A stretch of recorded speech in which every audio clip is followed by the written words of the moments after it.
Hoje eu vou falar sobre uma pintura do Caravaggio que foi rejeitada por causa de um pé.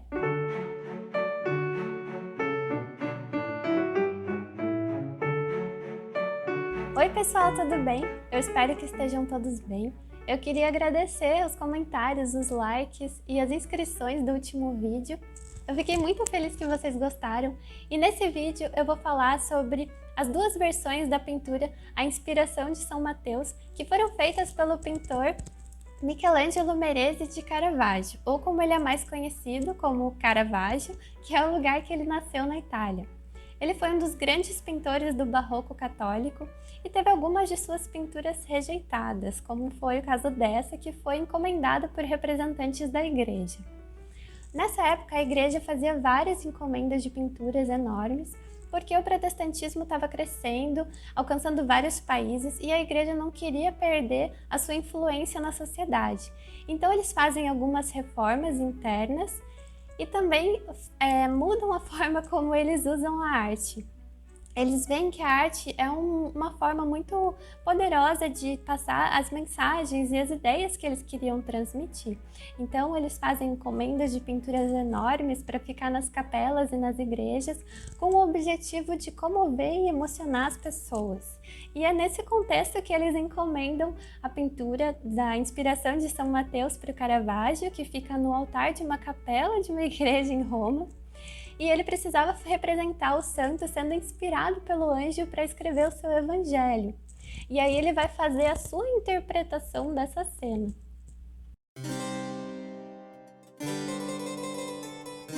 Nessa primeira versão, o Caravaggio foca na relação desses dois personagens, que estão lado a lado no mesmo nível, dando a impressão de que não existe hierarquia entre eles.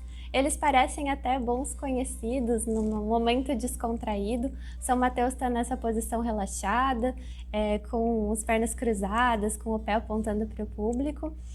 Caravaggio representa ele como se fosse um trabalhador comum e é uma representação que passa uma sensação de afetividade, porque parece até uma relação familiar entre eles ou de amizade. São Mateus parece um vovozinho sendo ensinado pelo seu neto a escrever, então o anjo guia a mão de São Mateus e ele fica com essa cara de surpresa, quase inocente, vendo as palavras que vão surgindo. Essa composição ela tem um grande contraste de luz e sombra, que é uma grande característica do barroco, especialmente da pintura do Caravaggio. E um historiador de arte inglês chamado Andrew Graham Dixon aponta para um outro contraste, que é entre juventude e velhice. Quando o anjo ensina a São Mateus a escrever ou guia a mão dele, ele estaria rejuvenescendo o santo da mesma forma que o texto bíblico é rejuvenescido quando o Velho Testamento é substituído pelo Novo. E esse historiador também menciona que as asas do anjo estariam abraçando essa composição, fazendo uma referência ao amor de Jesus Cristo. E eu também acho que a própria relação entre esses dois personagens passa essa ideia de amorosidade. Só que essa primeira versão foi rejeitada pelos representantes da igreja porque eles consideraram ela ofensiva. Inclusive, outras pinturas do Caravaggio eram consideradas ofensivas ou vulgares pela forma como ele representava essas figuras bíblicas como pessoas humildes. Então, o Caravaggio tem que fazer uma segunda versão dessa pintura, que acaba sendo bem diferente da outra. Os representantes da igreja, eles acharam de mau gosto que o santo fosse representado como um trabalhador comum, com essas roupas simples, e que a mão dele fosse guiada pelo anjo. Na segunda versão, a gente já pode perceber que não existe a mesma relação afetiva construída na primeira. O anjo é colocado acima de São Mateus, então pode passar uma ideia de hierarquia. Ao mesmo tempo, o santo não está mais curvado, sentado, olhando para baixo, ele está numa posição mais altiva. Ele é representado de uma forma mais envelhecida, assim como o anjo também parece mais velho, e o rosto dele é mais sério. Além disso, as roupas que ele usa seriam roupas mais finas, tecidos mais finos. Então essa segunda versão já é muito mais alinhada com uma interpretação desses representantes da igreja do que a primeira versão, que é a interpretação do Caravaggio. E claro que a segunda versão não tem o mesmo efeito da primeira, porque não tem essa construção de uma afetividade da relação entre os dois personagens e não tem essa questão de São Mateus se aproximar das pessoas e do povo por ser representado como uma pessoa humilde.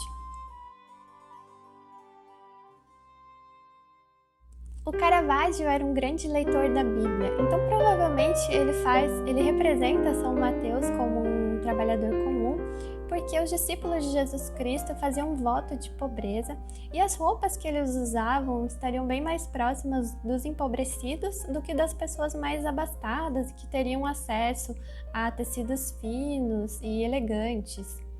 Mas e a questão que eu falei sobre os pés no começo do vídeo?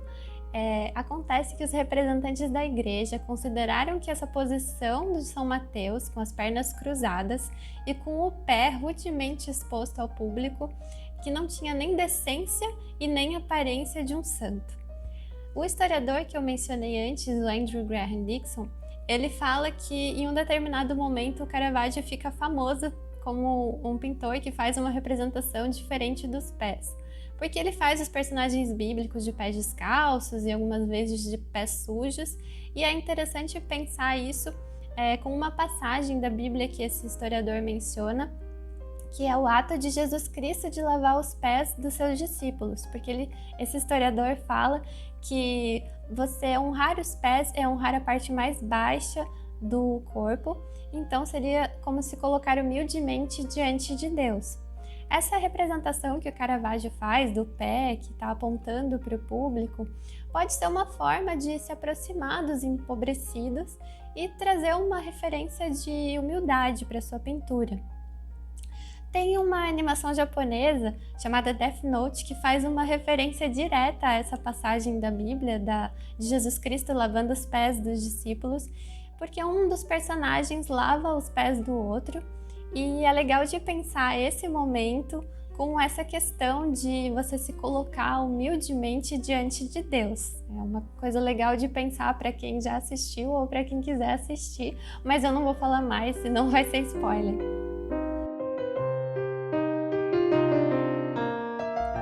É legal poder comparar essas duas versões da pintura e ver as diferenças que uma tem com a outra.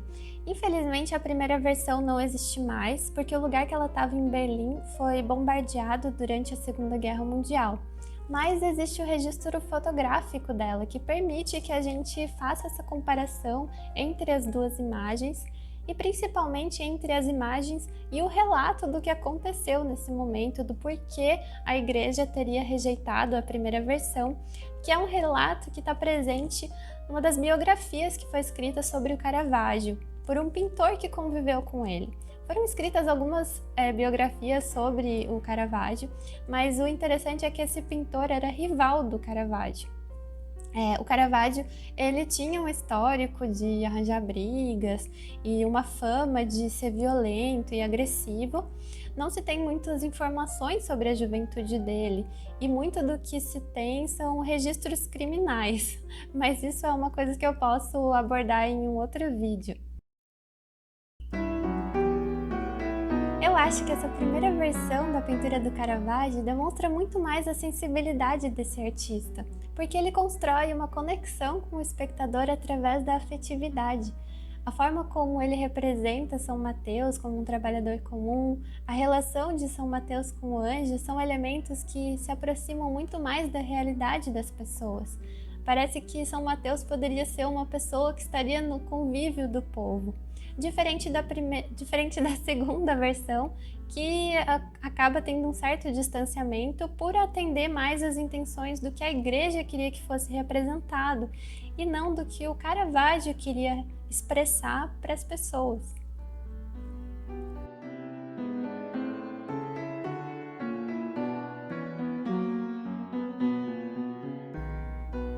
Mas o que vocês acham dessas pinturas? Vocês gostam mais de alguma delas? Já conheciam essa história? Deixem aqui nos comentários e também podem comentar se vocês tiverem alguma dúvida ou quiserem acrescentar alguma informação. Se eu tiver falado alguma coisa errada também, por favor, fiquem à vontade para comentar, eu vou gostar muito de ler. Eu vou deixar as referências dos textos que eu li e das imagens também. E eu espero que vocês tenham gostado do vídeo. Deem um like se vocês quiserem, se inscrevam também e até o próximo vídeo.